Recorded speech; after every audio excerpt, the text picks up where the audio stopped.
Welcome to Keen on Retirement, a show dedicated to helping you thrive before and during your retirement years.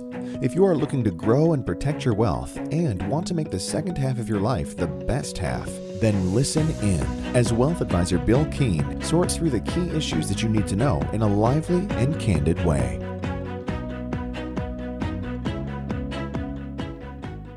Hello, everybody, and welcome back to Keen on Retirement. I'm your co-host, Steve Sandusky, and joining me, as always, is Bill Keen and Matt Wilson. Hey, guys. Hey, Steve. How are you doing? Are you doing well this, I guess, fall? Are we here in fall now? I think we are, right? Real close? Close enough. Football started. Yeah. Oh, yeah. Football And started. School's back in business as well. Yeah. And pumpkins are out. Pumpkin spice stuff is out. Oh, yes. Oh, yes. We've had ours out for a week or so now, which is great because you actually get to enjoy it for several months.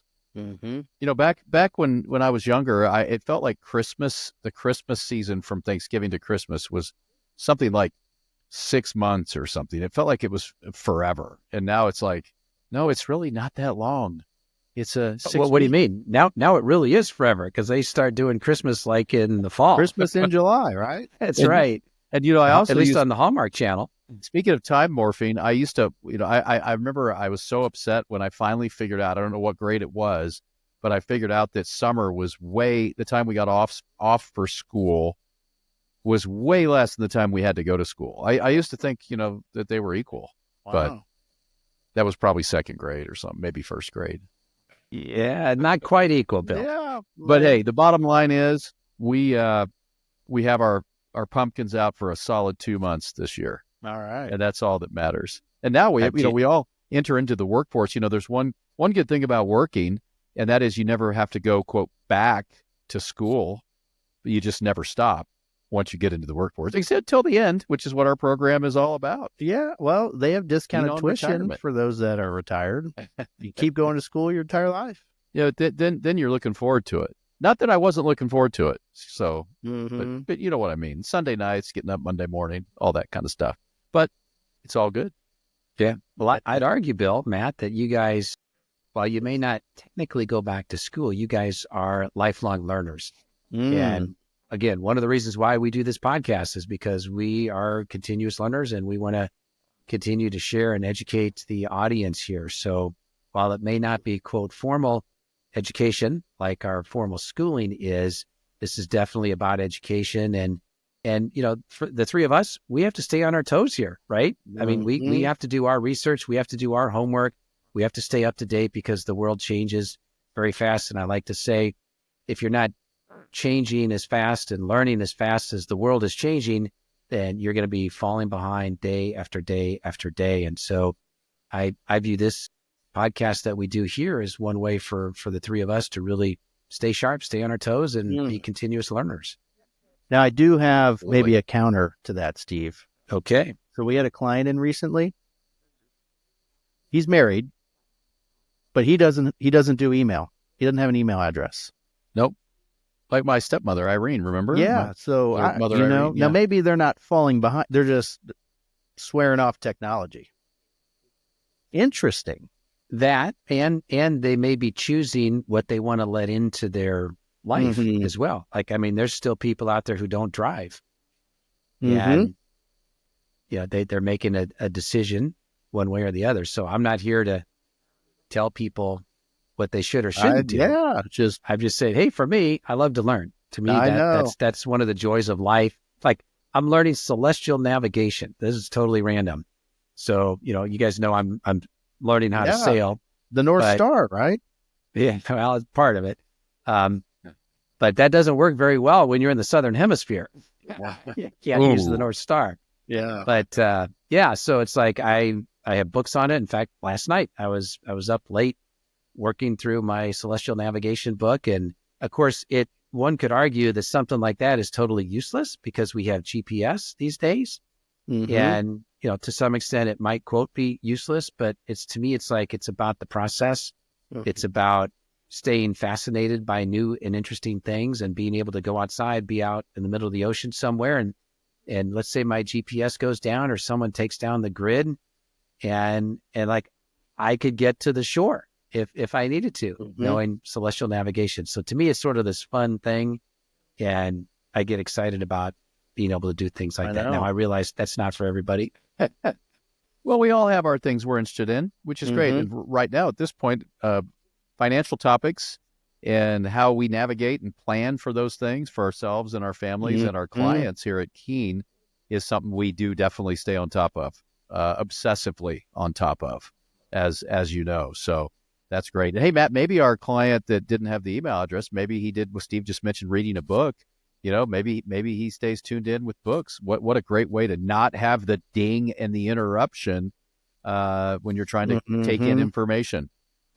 Reading a good old book, which I actually enjoy myself as well. Yeah. And speaking of learning, let's jump into our topic here today and see what we can learn. So we're going to talk about taxes today, and in particular, some of the proposals that are being thrown out there from both the Democrats and the Republicans in this political season in terms of, and one in particular I think we want to touch on today is the capital gains tax. And that, of course, is very near and dear to investors.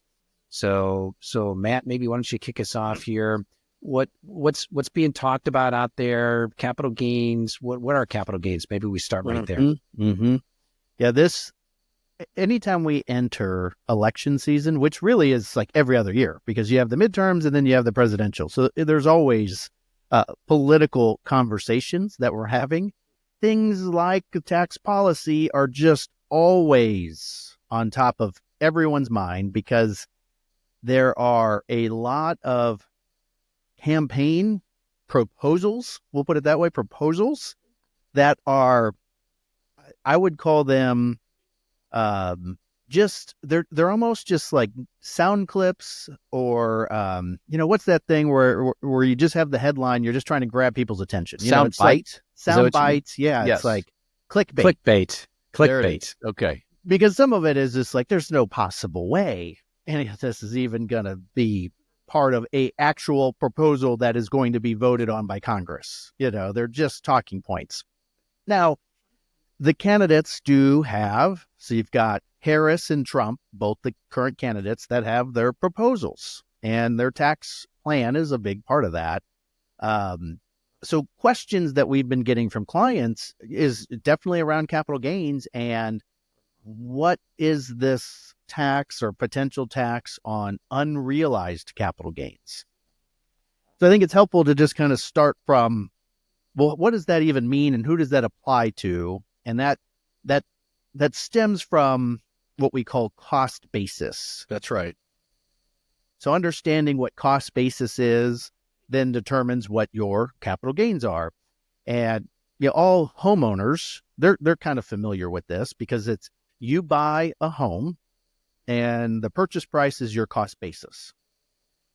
Whatever you sell it for is then either a capital gain or a capital loss. We had capital losses in home sales in 2006, 2007, 2008, several years after that, depending on the market you lived in. You might have sold it for less than what you paid for it. Now you have a loss that you can deduct against capital gains. That's, on homes, not generally as common to have losses, but that can happen. Typically you have capital gains and primary residences are exempt from capital gains. So no one has to really worry about that for the most part, especially here in the Midwest. But you also, that whole capital gain concept applies to any investment that is outside of a retirement account. That's really how I would define that. So you think of the funds that you saved inside your 401k, maybe you've rolled it over to a traditional IRA and you have money in a Roth IRA. Those are retirement accounts. And there's other variations of that, but those are the big ones. And those, you don't have to worry about what you paid for something. The IRS only cares about what comes out of that account, and that's taxed at ordinary income rates. So it's the investments that you hold outside of those types of accounts. Except for the Roth, of course. That's right. No tax. The Roth, yeah, you grow tax-free. But these after-tax accounts or after-tax investments, you have this cost basis, and that's the price you paid for it. And, if you think about your investments, especially if you're investing in, stocks, bonds, mutual funds, ETFs, and you have an after-tax account. So the day you put in the order or the day the investment is made is now your cost basis. Now that cost basis can be increased or decreased based on reinvesting of dividends or what they call capital gains distributions when it comes to mutual funds. But, let's just keep it simple and just say you bought a stock for 100 and you sold it for 200 and you held it for more than 1 year, you have a long-term capital gain of $100. And that is now taxed at the capital gains rates, which are slightly different than the ordinary income rates. And those they're generally considered more favorable than your ordinary income brackets. There's zero, if you're married filing jointly, there's zero tax on the first, up until the top of the 12% bracket, zero capital gains tax. And then from there, it goes up to 15% federally. And then I think once you get over $500,000 or more in terms of like your overall income, then it's taxed at 20%. Plus you have state on top of that. And you even have some net investment tax as well. Another kind of surcharge when your income is high enough too, that applies to all that. So that's what currently exists. You've just got these capital gains. And one of the proposals that Harris is proposing is 28% on capital gains, long-term capital gains. So we just talked about, well, it could be as low as 0 up to the maximum of 20. So, and her proposal is for, I think, income earners over $1 million at that top rate. But you would also have the state on top of that. So whatever state you live in, whatever tax they charge. And then you would have the net investment tax, which currently is 3.8%. In addition to that, now she's also proposed to increase that from 3.8% to 5%. So there's an even, additional hit there on these capital gains rates. So it gets discussed a lot. I think these cost basis and capital gains, because the thought process is, well, who has those types of investments? Typically the wealthier, right? That's right. I mean, someone scraping by, just trying to live paycheck to paycheck probably doesn't have a lot of investments outside of that. That's right. Maybe a house. Of course, there's some exemptions around what folks can make. Generally, you're not going to have a capital gain just because, you're exempt from that overall tax. But that is, so they kind of look at that as a way to, tax the rich, if that's, what some folks are saying around that. It's hard to say. There's a lot that goes into getting these things passed. So, just because it's being discussed doesn't necessarily mean it's going to become law should Harris become president. It still has to go through Congress, and there's a lot of vetting that goes along with that too. And when you think about these tax proposals, generally there's a lot of things that go into it. When Congress gets to the point of actually voting for this stuff, because they're trying to, in a lot of cases, they're trying to pass something that is an expense. And how do they pay for it? Well, they've increased tax somewhere else. Or maybe they're trying to decrease tax for some cohort, group of, American taxpayers, and then they're trying to increase tax to kind of offset it. For example, this net investment tax, that's been around since 2013. And do you all recall what it was tied to? Well, the net investment tax, are you talking about the 3.8%? Yeah. Well, I think they called it a Medicare tax, didn't they? Is that what you're searching for? So it was part of the Affordable Care Act. Okay. So to pay for that, okay, this new tax just was created out of thin air, which, they tie it. So some articles, I think, say Medicare. I mean, it's all probably administered under the same umbrella. But it was stemmed from the Affordable Care Act, which is, the exchanges for healthcare. Okay. Where it all kind of stemmed from. And one thing that's always interesting is that when tax policy comes into play, it generally lasts for a long time. Like, for example, when we've talked about this, there's been temporary provisions that have in the past been beneficial to individuals who are receiving dividends from stocks. Same thing, you own after-tax account and you receive a dividend that's was taxed at like ordinary income because you received a distribution, cash, whether you actually received it or just reinvested it, but you had to pay tax on it.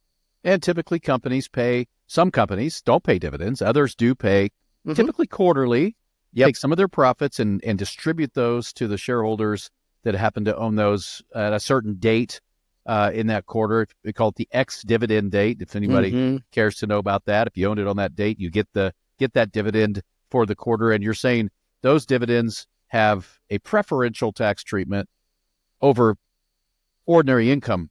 That's right. As part of the Bush tax cuts in 2002, he proposed and Congress passed it to tax those differently. So qualified dividends are taxed at zero. It's similar to capital gains. When you're in the lower two brackets, zero tax. As you get into the second or third bracket and higher, then taxed differently. And that still exists today. And that was a temporary provision that was then kind of almost made permanent. So even though these proposals, I don't think some of these are highly unlikely, but my point of bringing that up was the net investment tax or net investment income tax. It's referenced both ways. Well, that 3.8% is now turning into potentially 5%. It's like there can be sometimes a new tax that has no end in it, or it has unintended consequences. So it changes what the purpose of it was originally and then doesn't go away. Think about the toll bridges. I think, Bill, you were mentioning this down at Lake of the Ozarks. They have the money bridge. Yeah, I think they finally got rid of it, right? They did. They finally got rid of it. But they had paid for the bridge long ago. Now, right? That's what the locals call it. And so I've now become local. I've kind of gone native down there. It's been 4 years since I've shared on the show that we obtained a home there during COVID, the Ozarks. And we've talked about some of our events down there with the team here at Keene and otherwise. But we happen to be on the other side of the toll bridge, which I've learned was called the Money Bridge. So I would always refer to it as the Money Bridge, Steve, and locals would think I was kind of low, that I was you were one of them in the know about local. Yeah. Another one of the sayings was we would cove out. When you go out to a cove, throw anchor and put the rafts out. That's called coving out. But anyway, so they just a lot of complaining that the bridge. It was $3, by the way, every time you crossed it. Yeah, cash too, right? Cash money. Yep, cash money. You could buy a certificate, but it didn't get you a discount. It just got you. They sent you a bill every month for every time you went through it.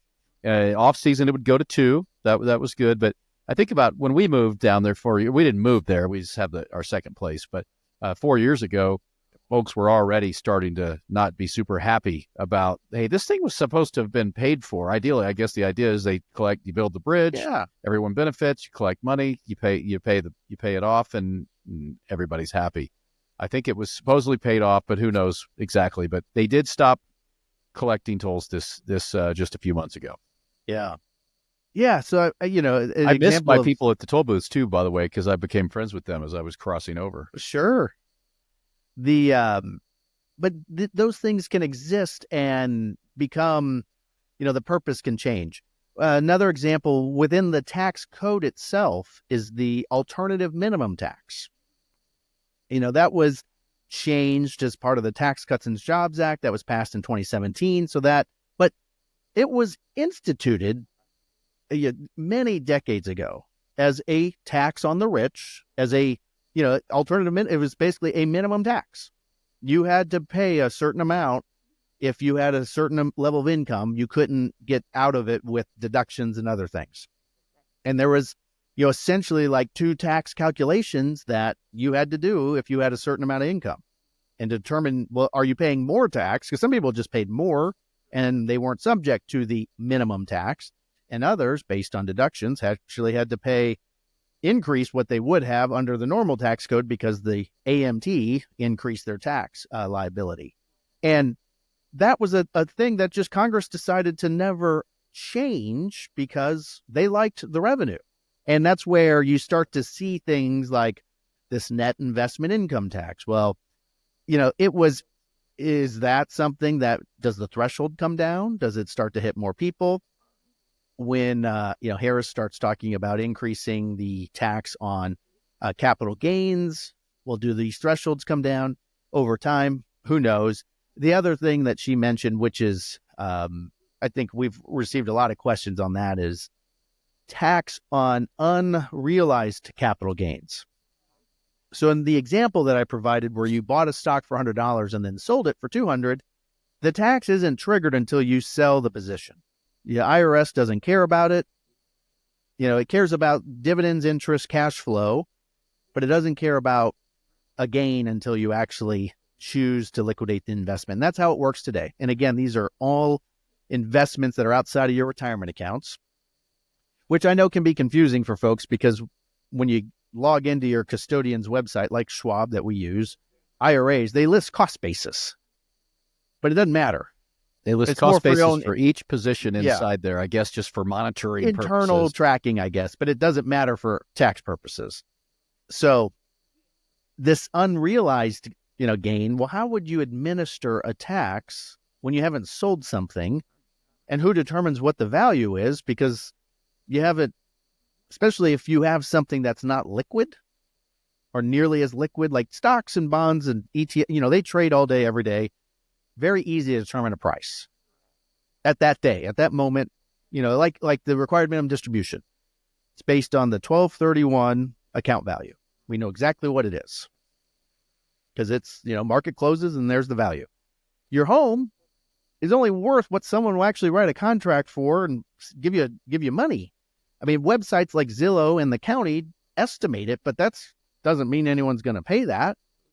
Or it could be too low, and lots of people would pay that, but that's not what it's worth more than that. So when this talk of taxing unrealized gains comes up, it would be an administrative nightmare. Well, the question I get a lot from clients, more than, a lot, is folks that own family farms. Yes. That they're not ever going to sell, likely. It's been in the family for generations. So how do they figure that out? And of course, we've seen, and we could maybe talk a little bit about some of the nuances to this, where they've come up with ideas around how they could soften it possibly for things that are illiquid more.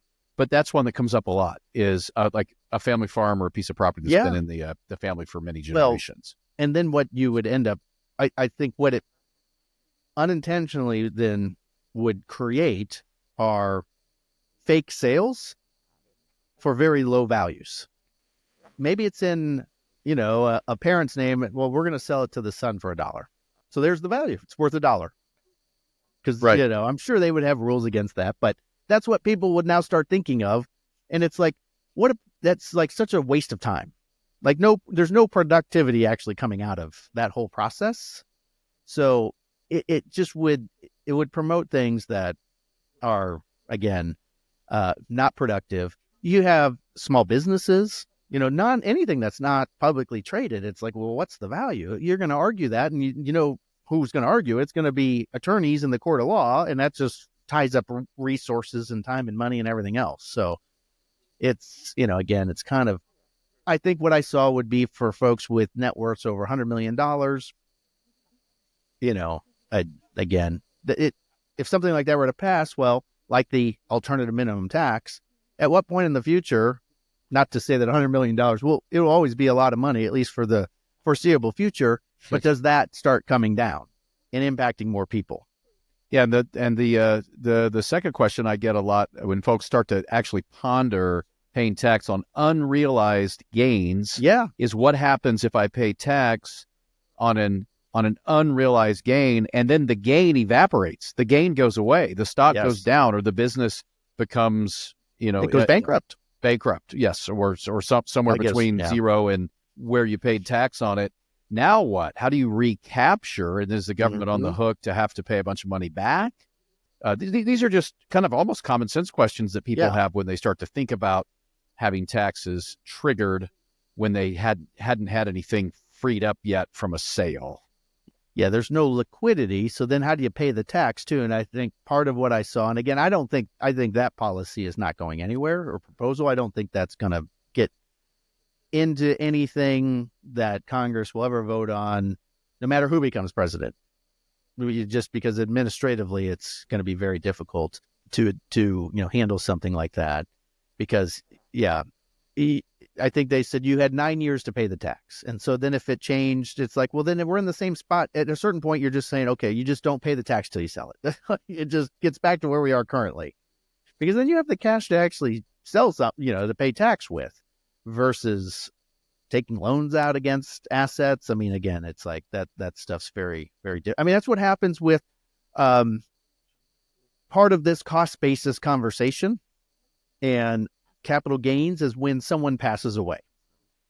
So currently there is a step up in cost basis when someone passes away and leaves assets to someone else. If they are a co-owner, then only half the account or half of the investment gets stepped up in basis. So when you say stepped up in basis, just to simplify that means if you bought something worth for $2 and you owned it your entire life and it was worth $100 upon your death, you never sold it. Right now, the way the current tax law is, there's no, like we just said, there's no tax because you haven't sold anything of yet.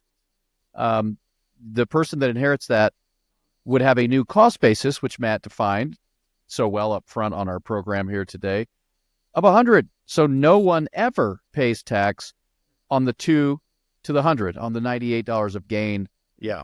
And that, we've been doing this program now for 9 years. So this is our third major presidential election cycle. We've been chatting about these things, and they've been talking about that, not only the times we've been doing our podcast, but well before that as well, to no real avail on seeing those. But who knows? I mean, all of this stuff's up in the air.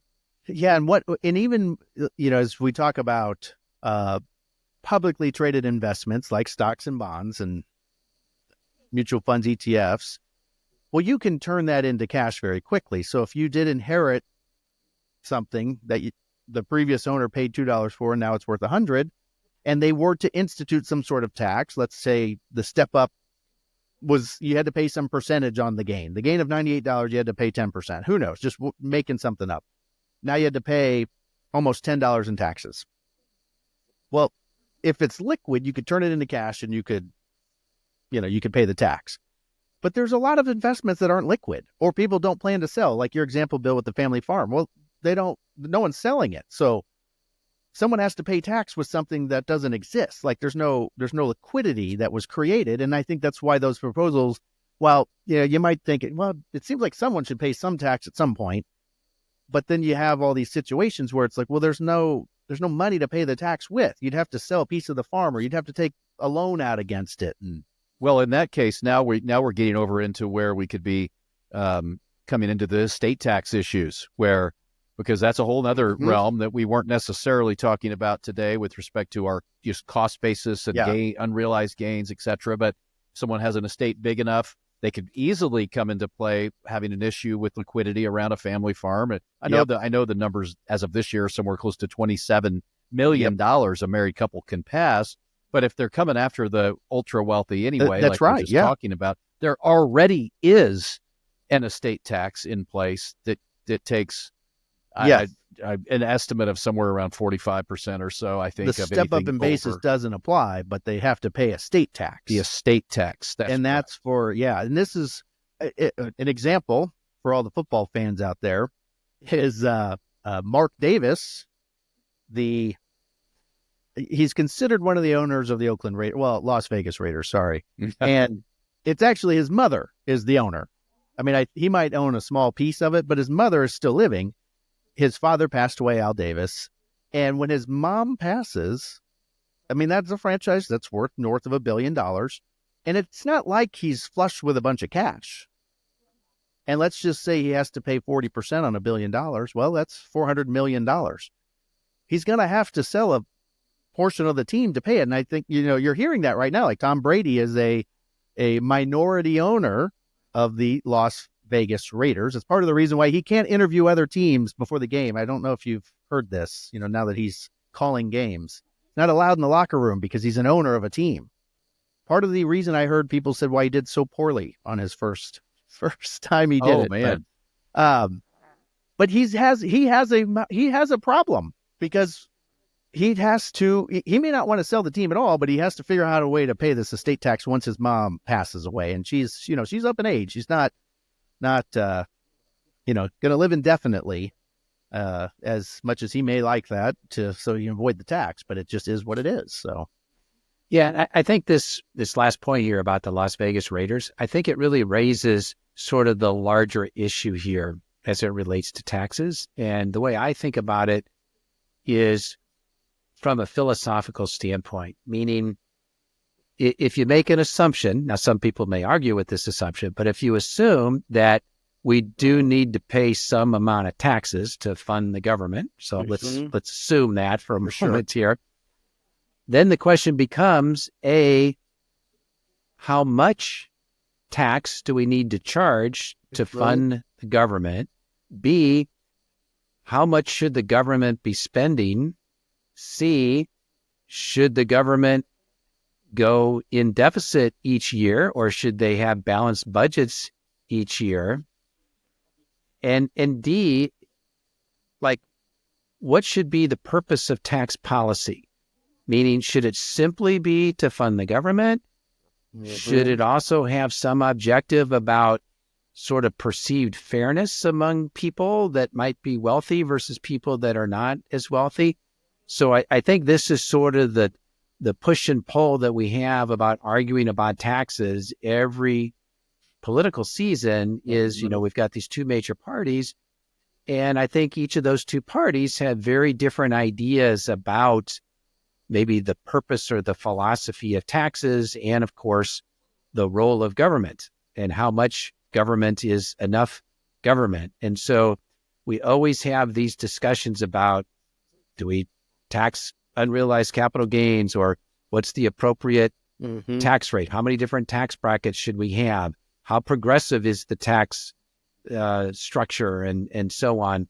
So I think that's something I would challenge each listener to ask themselves, is not necessarily to get hung up in the specifics of some of these proposals that are out there. Because like you both have said, the likelihood of these things getting passed as they're being discussed right now is pretty small.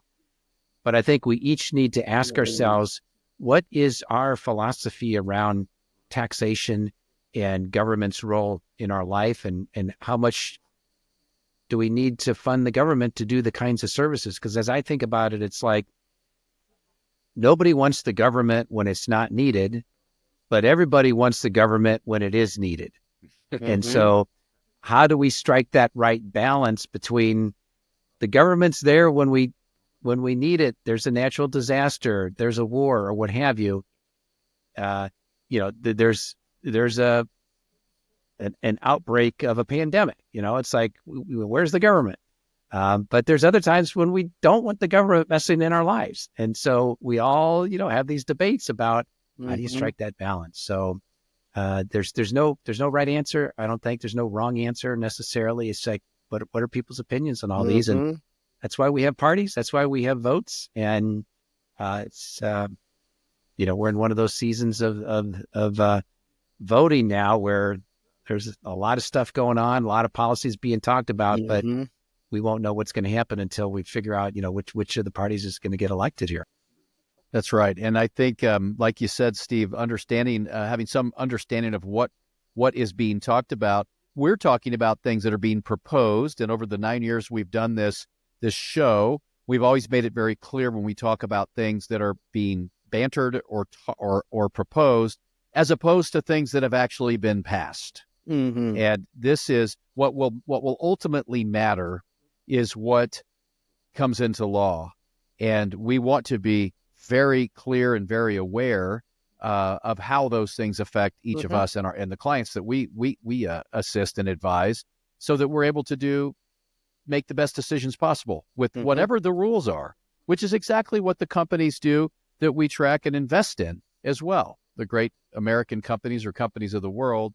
Well, in this case, American companies. Well, companies of the world also have to deal with the U.S. tax law. So all of the companies we deal with, understanding the rules, whether it's tax or regulation or other issues, so that they know how to operate and do the best they can to make profits and affect the world, hire people, and continue to create earnings to grow the markets over time, like we've seen for many, many years, decades, and I guess hundreds of years now at this point. We need to know the rules and be able to operate within the rules of what's coming next.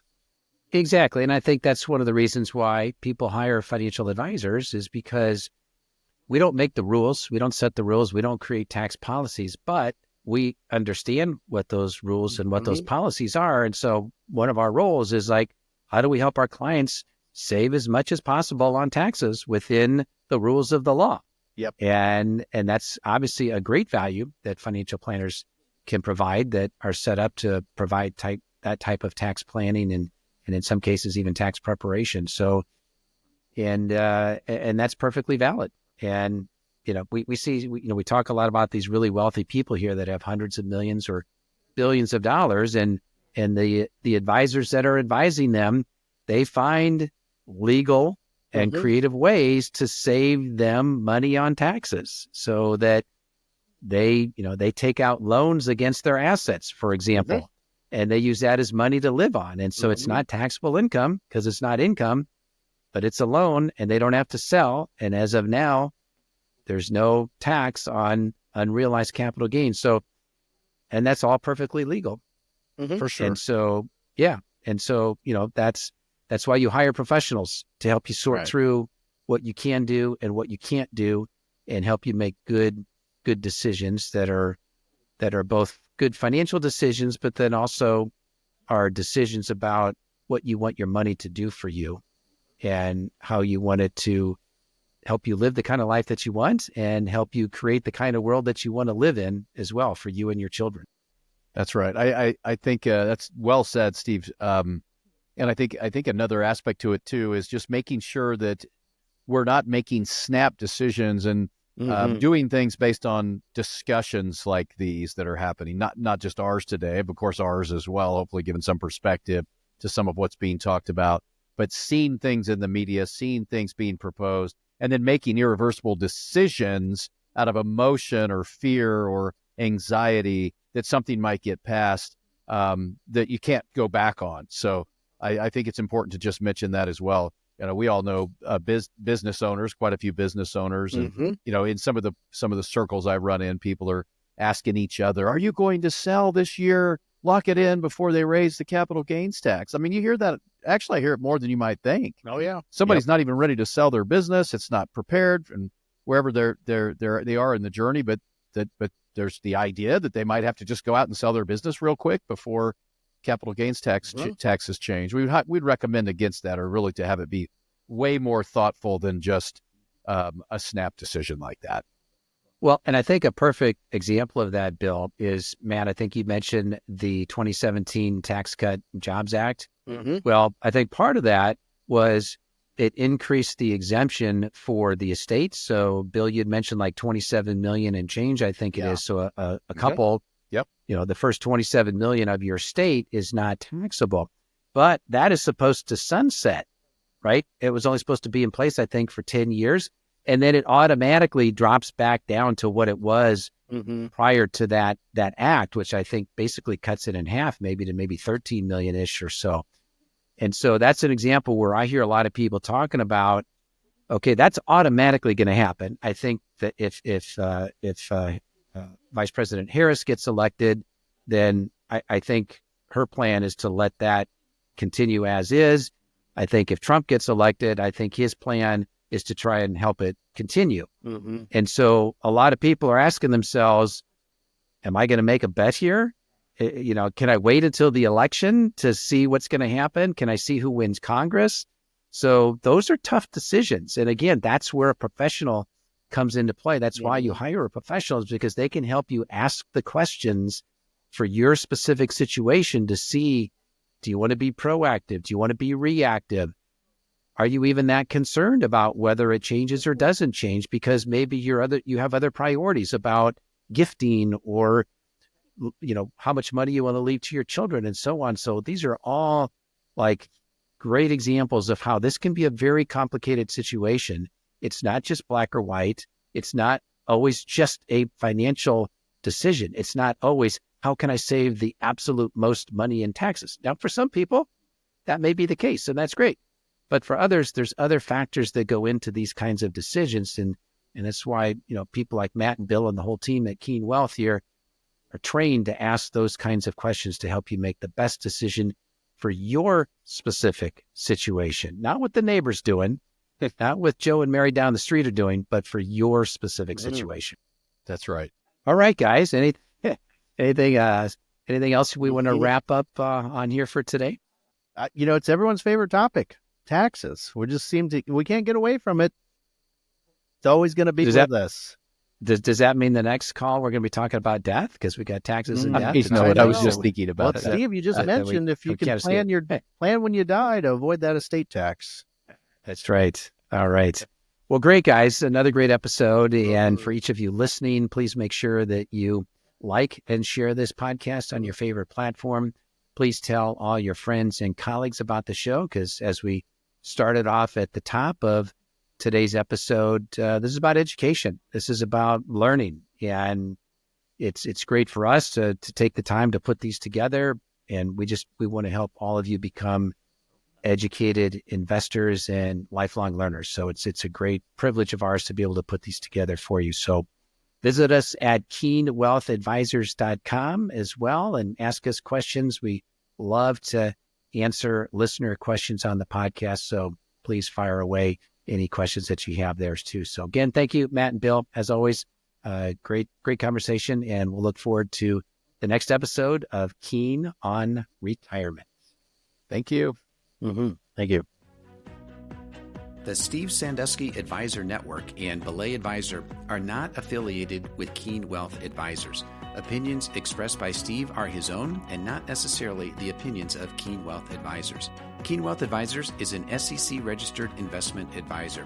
Advisory services are only offered to clients or prospective clients where Keen Wealth Advisors and its representatives are properly licensed or exempt from licensure. The contents of this podcast are intended for the residents of the United States of America. No advice may be rendered by Keen Wealth Advisors unless a client service agreement is in place. This program is intended for informational purposes only and should not be construed as advice on or a recommendation of any particular investment, strategy, or as tax or legal advice for your specific situation. Keen Wealth Advisors is not a tax or legal advisor. To determine which investments may be appropriate for you, consult your licensed professional prior to investing. Information in this program was compiled from sources believed to be reliable. Due to the constant state of data changing, we do not guarantee the timeliness or the accuracy of the information provided. Our views or opinions at the time you are listening to the podcast may be different than they were when the podcast was recorded. Past performance is no guarantee of future results.